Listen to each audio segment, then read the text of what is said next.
After you, The my night friend. Los Angeles wore its Thank you lights for a like a wonderful crown. night. Hollywood Boulevard shimmered as if it had been polished by 1,000 invisible hands.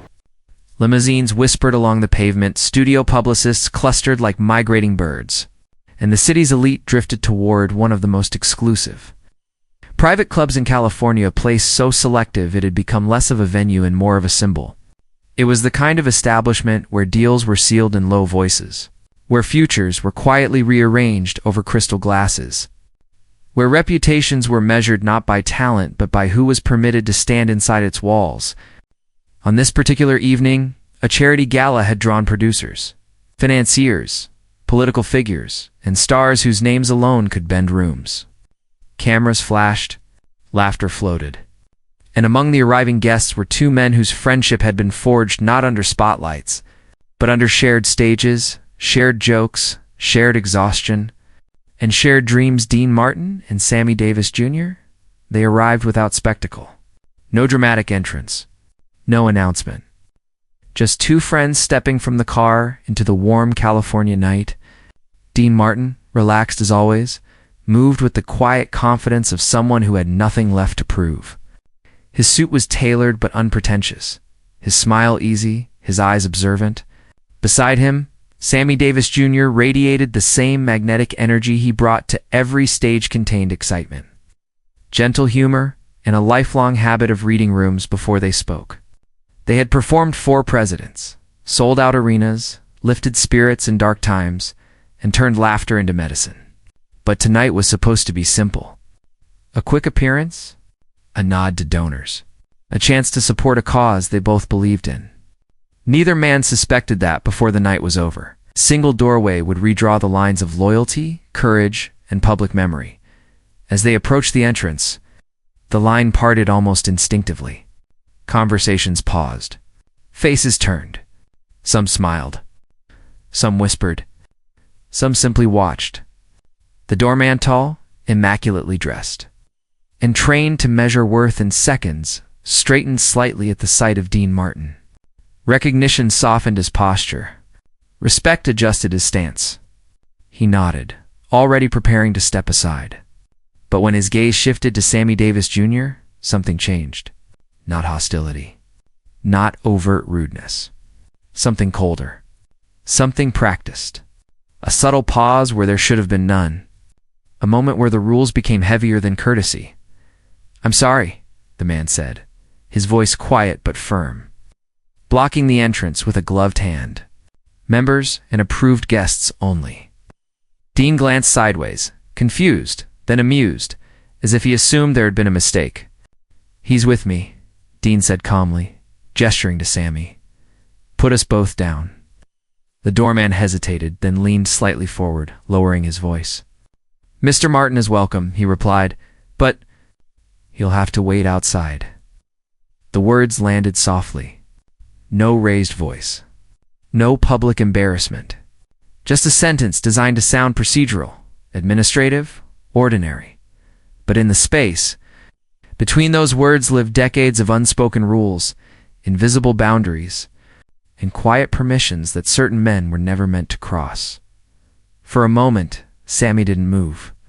He had lived inside moments like this since childhood. Moments where rooms rearranged themselves, where warmth cooled, where invitations were selectively edited. He had learned long ago the art of standing still in disappointment, of absorbing rejection without letting it spill outward. His expression didn't change. Only his eyes did, darkening slightly, like a stage when the lights dim before a difficult act. He gave a small, controlled smile and leaned closer to Dean. "It's all right," Sammy said softly. "Happens all the time. Go on in. I'll catch you later." It wasn't bitterness in his voice. It was something more practiced, more dangerous. Acceptance. Dean did not answer immediately. Instead, he studied the doorman's face, then the entrance, then the gathering crowd behind them. He noticed the way nearby conversations had thinned, how curiosity had replaced chatter. He felt the weight of the moment before it had been officially named. And slowly, deliberately, he turned fully toward Sammy. "Not this time," Dean said. The words were quiet. but they carried. Sammy frowned slightly. Don't make this into something. It's just a door. Dean shook his head once. Not angrily. Not dramatically. Simply with certainty. No, he said. It's never just a door. Then, in a movement so small, most photographers missed it. Dean took the invitation card from his pocket and placed it gently into the doorman's hand. He didn't raise his voice. He didn't insult the establishment. He didn't create a scene. He simply closed the man's fingers around the card, met his eyes, and said, "If he doesn't go in, neither do I." The silence that followed was not empty. It was heavy. It spread. It made people shift their feet. A nearby producer turned away, suddenly interested in the sidewalk. A woman near the entrance stopped mid-sentence. Someone inside laughed loudly, unaware that something far more important than entertainment was unfolding just outside. "Mr. Martin," the doorman said. "Clearly uncomfortable now? You don't understand?" "Oh, I understand perfectly," Dean replied. "I just don't agree." Sammy looked at him then, not as a performer, not as a public figure, but as a friend, seeing another friend choose inconvenience over comfort, risk over ease, principle over access. "Dean," he said quietly, "you don't have to do this." Dean smiled faintly. "That's exactly why I do." He stepped back from the entrance. One step, then another, creating space where privilege had been, refusing the shelter of acceptance when it came with conditions attached to someone else's dignity. The cameras, now aware that something was happening, began to lift. The murmurs grew. The door remained closed. For the first time that evening, Sammy didn't feel like the man being excluded. He felt like the man being stood beside. They walked a few feet away from the entrance and stopped under the glow of a street lamp. The sounds of the gala drifted toward. The music, laughter, the soft clink of glasses. Two worlds separated by a few feet and a philosophy. Dean slipped his hands into his pockets, looking more relaxed now than he had been moments earlier, as if by stepping away from the door he had stepped closer to himself. "You hungry?" Dean asked casually. Sammy let out a short, surprised laugh. "After all that? That's your question?" Dean shrugged. World doesn't end just because one place can't see past its own walls. They began to walk down the sidewalk together, unannounced, unaccompanied, just two men moving away from a building that had failed them. But behind them, the moment had already started its quiet work. Whispers were turning into questions. Questions into discomfort. Discomfort into reflection. Neither of them knew yet that this choice, this small, theatrical refusal would not remain small. That by morning, the story would not be about a gala, or a club, or even a door. It would be about what happens when loyalty shows up where convenience is expected, and about how one man's calm decision would force an entire city to look at itself far ahead of them. The street opened into softer light. A diner glowed at the corner like a promise. Dean nodded toward it. Sammy followed. Behind them, the door stayed closed, but something much larger had quietly opened. By the time Dean Martin and Sammy Davis Jr. finished their coffee in the small corner diner,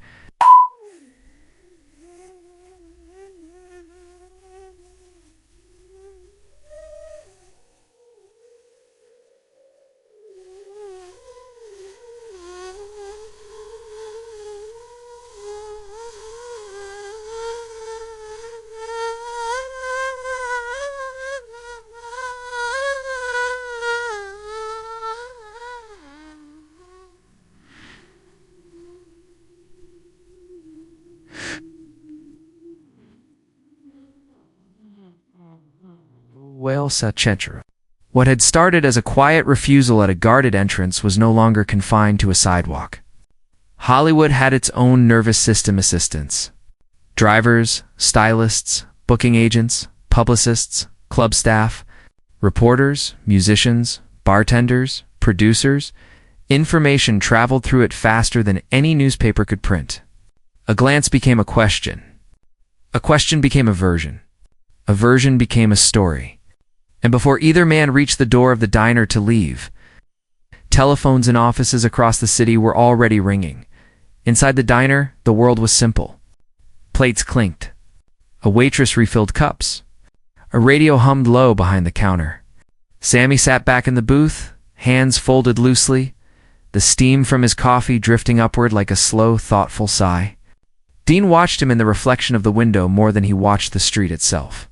He had known Sammy long enough to recognize when humor was covering weight. "You all right?" Dean asked quietly. Sammy smiled, but it didn't quite finish the journey to his eyes. "I'm fine," he said. Then, after a moment, "I'm used to it." Dean's jaw tightened almost imperceptibly. Of all the answers Sammy could have given, that was the one that unsettled him most. Not anger. Not sadness. Familiarity, that Dean replied, doesn't make it normal. Sammy let out a soft breath, tapping his finger once against the mug. Doesn't make it new either. He sat with that. Not dramatic. It's not loud. Just two men in a booth, one carrying a history he never asked for, the other suddenly seeing how heavy it really was. When they finally stepped back into the night, the air felt different. Not colder. More alert, as if the city itself had leaned slightly forward. A black sedan idled across the street longer than necessary. A man near a newspaper stand pretended not to look while very clearly looking. Dean opened his mouth to make a joke, then stopped when he saw the expression on Sammy's face. "They already know," Sammy murmured. Dean followed his gaze. A young reporter, too young to be confident, too eager to be subtle, was speaking hurriedly into a phone, eyes flicking between them. Another man, unmistakably a studio runner, had just ducked into a storefront, shoulders hunched, as if the glass might protect him from being recognized. The whisper had left the sidewalk. It was running now. By the time Dean reached his house later that night, the first call was already waiting. Then another. Then another. Managers, publicists, an old friend at a studio, a newer one at a network. The questions were all different. The concern was not, "Is it true? Did you really turn around? Do you understand what this could turn into? Dean, people are talking. Dean, this isn't small." Dean listened, thanked them, promised nothing. The next morning, the headlines didn't explode. They simmered. Small mentions. Industry blurbs. A columnist's curious note. A radio host's half-joking comment. But behind the scenes, the reaction was louder than any front page. Invitations were quietly reconsidered. Meetings were postponed for scheduling reasons. A producer who had been warned 2 days earlier was suddenly unavailable.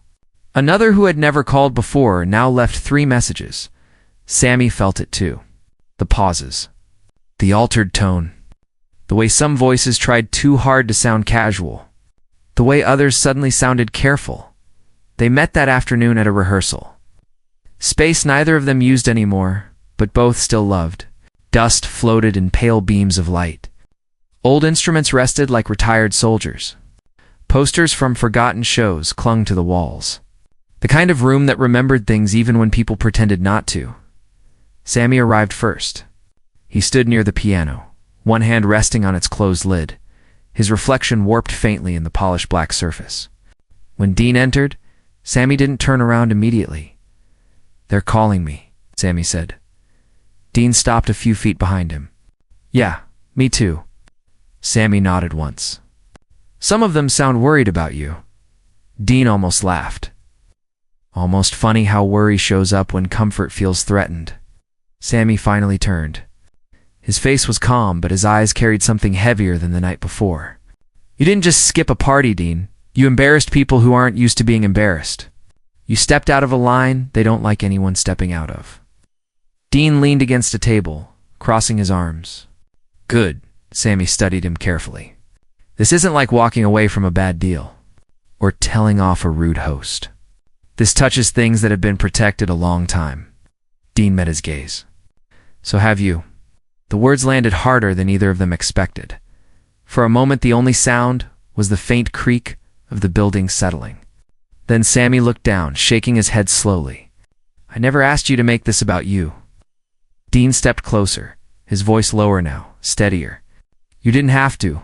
It's already about all of us. It always has been. Sammy exhaled and finally allowed the tension to show. They're going to try to smooth this over. Quietly, they'll want a version where no one's at fault, where it was a misunderstanding, where you were tired, where I wasn't invited properly, where everything stays comfortable. Dean didn't answer. They'll probably start with you, Sammy continued.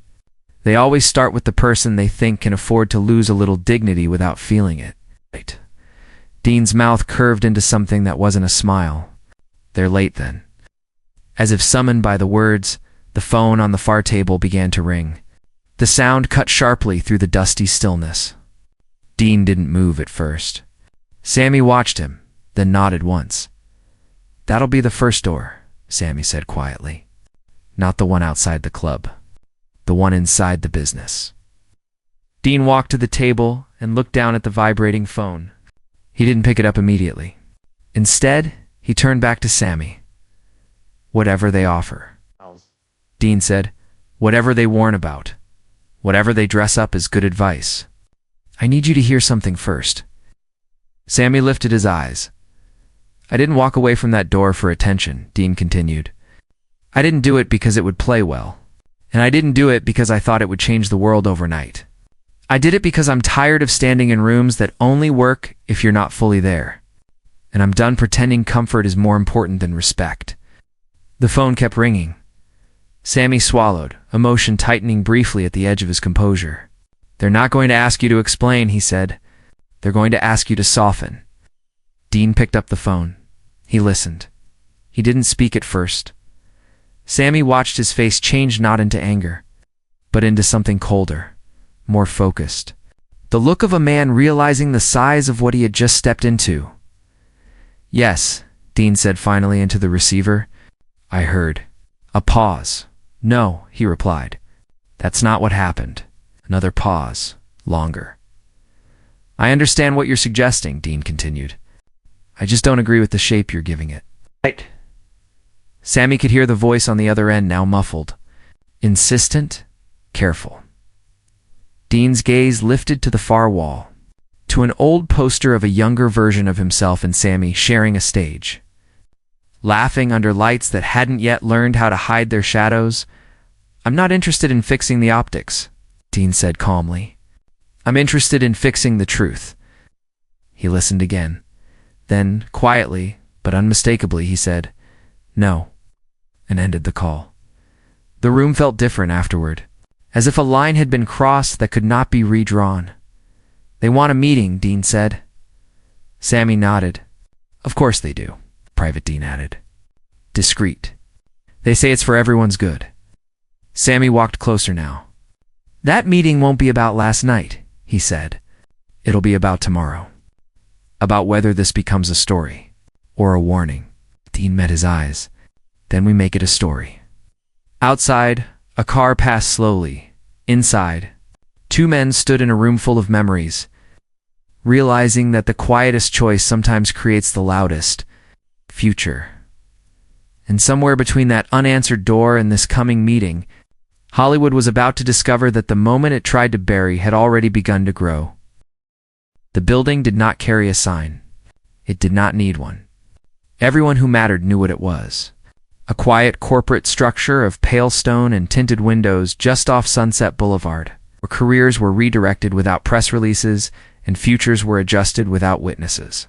It was the kind of place where elevators moved smoothly and conversations were always held one tone lower than necessary. Dean Martin arrived alone, not because Sammy had been excluded, because this meeting was designed that way. Inside, the air smelled faintly of polish and filtered coffee. The lobby was too calm. The kind of calm that wasn't peace, but preparation. A young assistant led Dean down a long corridor where framed photographs traced the history of an industry through carefully. Chosen triumphs, awards, premieres, smiles, no controversies, no confrontations. Only the victories that looked safe on walls. Dean noticed which faces appeared again and again, and which stories never appeared at all. They entered a conference room with a long table and a view of the hills. The windows were slightly tinted, turning the outside world into something distant and manageable. For men were already seated. All well-dressed, all polite, all practiced. Each represented a different kind of power: finance, production, distribution, publicity. Together, they did not need to raise their voices to move mountains. They simply needed agreement, Dean, one of them said warmly, standing to shake his hand. "We appreciate you coming," Dean returned the gesture without enthusiasm. "I'm listening." He gestured for him to sit. He did. For a few moments, the conversation moved where it was supposed to. Compliments, recollections, gentle humor. References to projects, to shared memories, to how much the industry valued what Dean had contributed. It was all very smooth. Too smooth. Like the opening of a letter that waited several paragraphs before revealing why it had been sent. Finally, one of them folded his hands and leaned slightly forward. "We wanted to speak to you privately," he said, "because we respect you. And because we believe what happened the other night has been misunderstood." Dean's eyes did not change. "It wasn't complicated." Another man smiled faintly. "Public moments rarely are. Private realities usually are." He slid a folder across the table, not opening it. "Not yet. There are already multiple versions circulating," the man continued. "Some accurate, some not. That's what happens when something isn't clarified quickly. Narratives fill the space." Dean glanced at the folder but did not touch it. "Then tell the accurate one." The man exhaled lightly, as if amused by the simplicity of the suggestion. "Accuracy," he said, "is rarely what protects people. Stability does." The folder was opened. Inside were clippings, notes, upcoming project outlines, references to contracts still in discussion, tours not yet announced, appearances penciled into schedules that could be erased as easily as they had been written. "We're not here to threaten," another voice said gently. "We're here to prevent a misunderstanding from becoming a problem." Dean finally leaned back slightly in his chair. "And the misunderstanding is?" "That this was about exclusion," the man replied carefully. "When in reality, it was about membership protocol, security oversight, a lapse in communication. Mundane things. Fixable things." Dean let the silence stretch. Then he said, "You want me to say it was a clerical error?" One of them nodded. "Something like that. A simple statement. Regret for the confusion. Appreciation for the venue's apology. A little closure. And Sammy?" Dean asked. Another pause. "Slightly longer this time. He doesn't need to be involved in the clarification," the man said. "In fact, it's better if he isn't." Dean's jaw tightened. "So I speak. He stays silent. Doesn't gain anything by reopening it," another added. "And you lose nothing by smoothing it."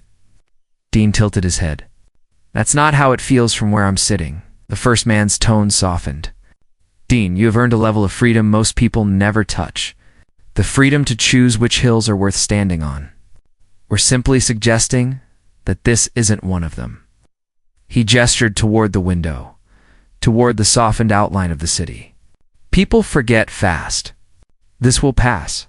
But the industry remembers disruptions. And disruptions always come with adjustments." Dean studied their faces. None of them looked cruel. None of them looked villainous. They looked like men who had spent their lives convincing themselves that control was the same thing as order. "What exactly are you adjusting?" Dean asked. The man slid another page forward. "A tour partnership that's still being finalized. A television special whose sponsors are sensitive. A film discussion that requires unanimous confidence. These things move on trust. On predictability, on knowing the environment won't surprise the people investing in it." "I surprised them," Dean said. "You unsettled them," the man corrected. Dean exhaled through his nose. A slow, measured breath. "Because I didn't walk through a door?" "Because you made a door visible," the man replied. That landed. The room held it. Then one of them spoke more directly, the softness giving way to a steelier edge. "You need to understand something, Dean. This industry runs on harmony, on not making its internal machinery public. When someone exposes friction, everyone pays." Dean leaned forward slightly now, forearms resting on the table. "Funny thing about harmony," he said quietly. "It only sounds good when everyone's allowed to be heard. Another man interjected. This is not about ideals. It's about longevity. Dean nodded slowly. That's usually when ideals matter most. The first man closed the folder. We're not asking you to denounce anyone. We're offering you a way to reframe, to protect yourself, and, frankly, to protect Sammy from becoming the center of something he didn't start. Dean's eyes lifted sharply. He didn't start it, but he's lived inside it longer than any of you. Silence again. Heavier now, Dean, the man said carefully. This isn't the time to be stubborn. Dean's voice did not rise. This is exactly the time. They exchanged brief glances among themselves. A silent calculation. Then the man nearest the folder spoke. If this becomes a public confrontation, he said, there will be consequences. Not dramatic ones. Not punishments. Just fewer doors. Dean smiled faintly. We've already talked about doors. The man did not smile back. Some rooms, he continued, don't reopen once they're closed. Dean met his gaze. Some rooms shouldn't exist if they only work closed. Another pause. Then the first man tried a different approach. Think of your legacy. Dean, what people associate your name with. Laughter, warmth, music, ease. This pulls you into something heavier. Something that stains. Dean's eyes drifted briefly to the framed photographs on the wall, 2 decades of curated memory. If my legacy can't survive standing next to a friend, he said, it isn't worth preserving. The room went very still. The men looked at him differently now. Not as someone to guide, but as someone to account for. One of them cleared his throat. We can't stop you from saying whatever you want, but we can't protect you from the outcome if you choose to harden this. Dean rose slowly from his chair. Then don't protect me, he said. Just don't ask me to pretend. He adjusted his jacket, his movements unhurried, deliberate. I won't offer a statement that edits what happened, Dean continued. I won't apologize for seeing what I saw. And I won't stand in a future built on someone else's silence. He turned to leave, then paused at the door. One more thing, he said, without turning fully around. If you're worried about instability, you should ask yourselves, why one calm decision unsettled so much? The door closed behind him with a soft, definitive sound. Outside, the sun was brighter than he expected. The city moved as it always did. Cars, people, horns, life. No sign that anything had shifted. And yet Dean felt the weight of what he had just declined settling onto his shoulders. When he reached his car, didn't start it immediately. He sat there for a moment, hands on the wheel.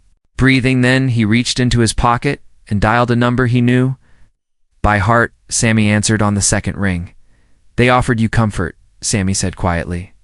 As if he had been waiting for this exact call, Dean looked out through the windshield. They offered me quiet and salve, Sammy asked. Dean's voice was steady. I didn't take it. There was a long silence on the line, not empty. Full, finally Sammy spoke, softer than before.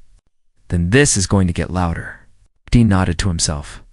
Good, because somewhere between that private room and the open street, the story had changed. It was no longer about an entrance, it was about whether an entire industry could be forced to stand where it usually asked others to wait. The city did not explode with noise when Dean Martin walked out of that meeting. It did something more dangerous. It paid attention. What the men in the conference room had not fully understood was that Hollywood did not move only through contracts and conversations.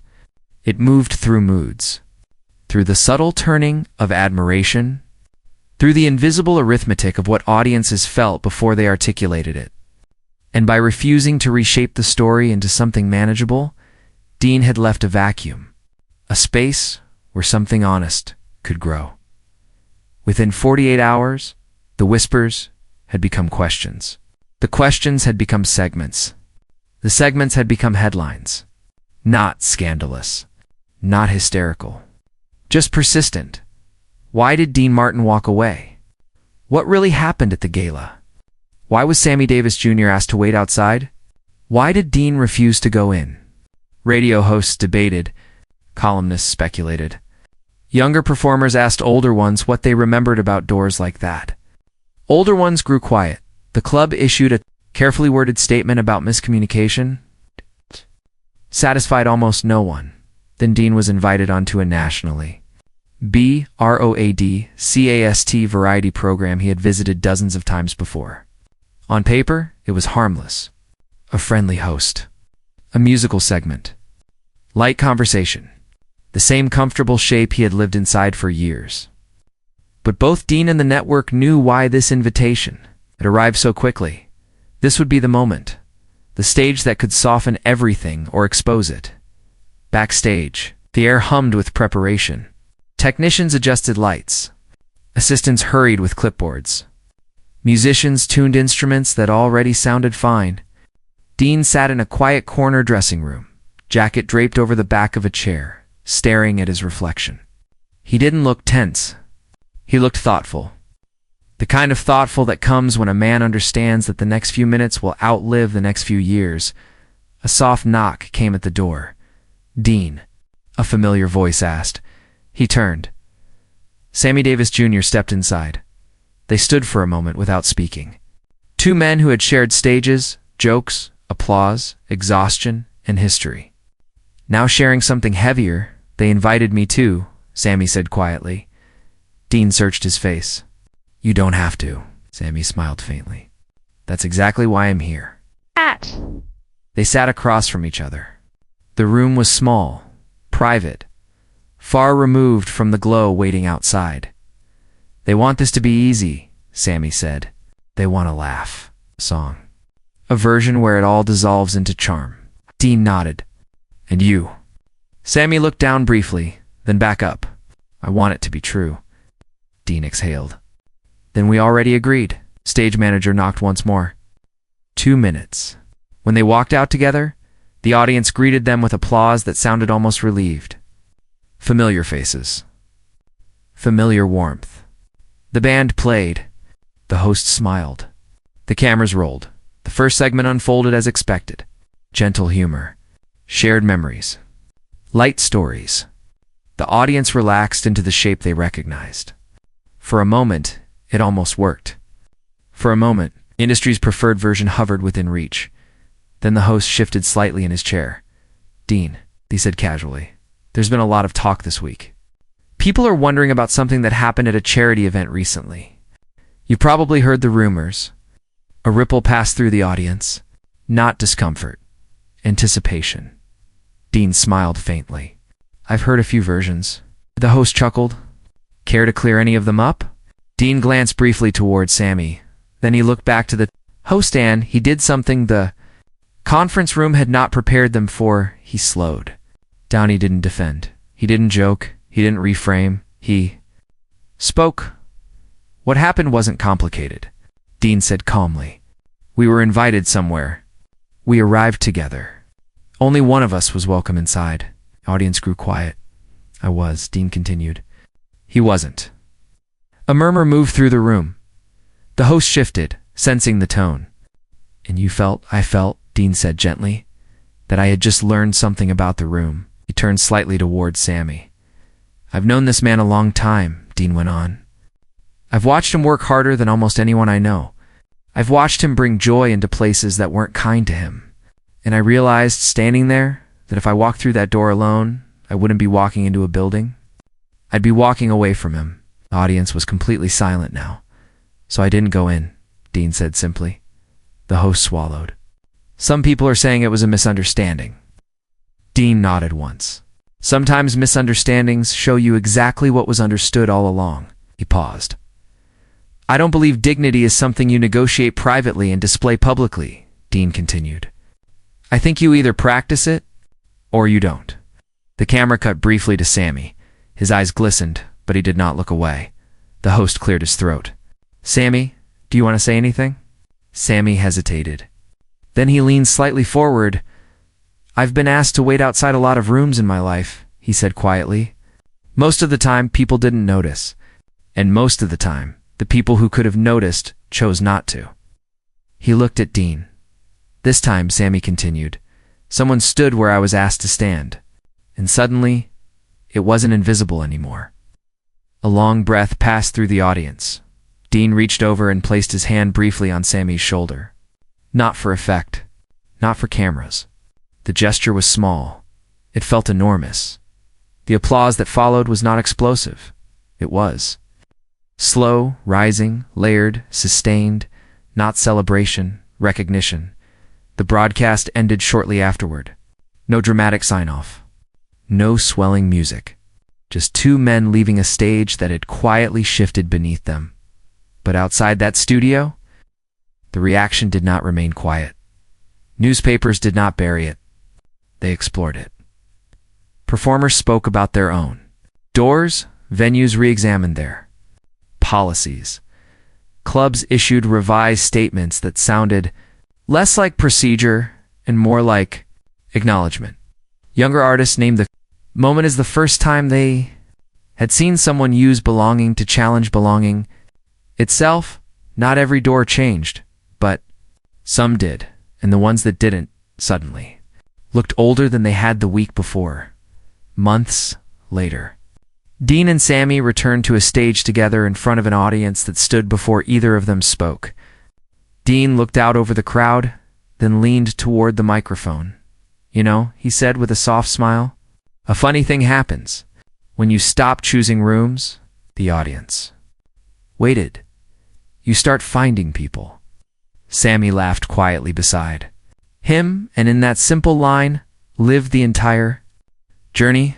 Not the door, not the club, not the industry, but the decision to remain human in places designed to make humanity conditional. Because history rarely remembers the buildings that refused entry. It remembers the people who refused to leave each other outside,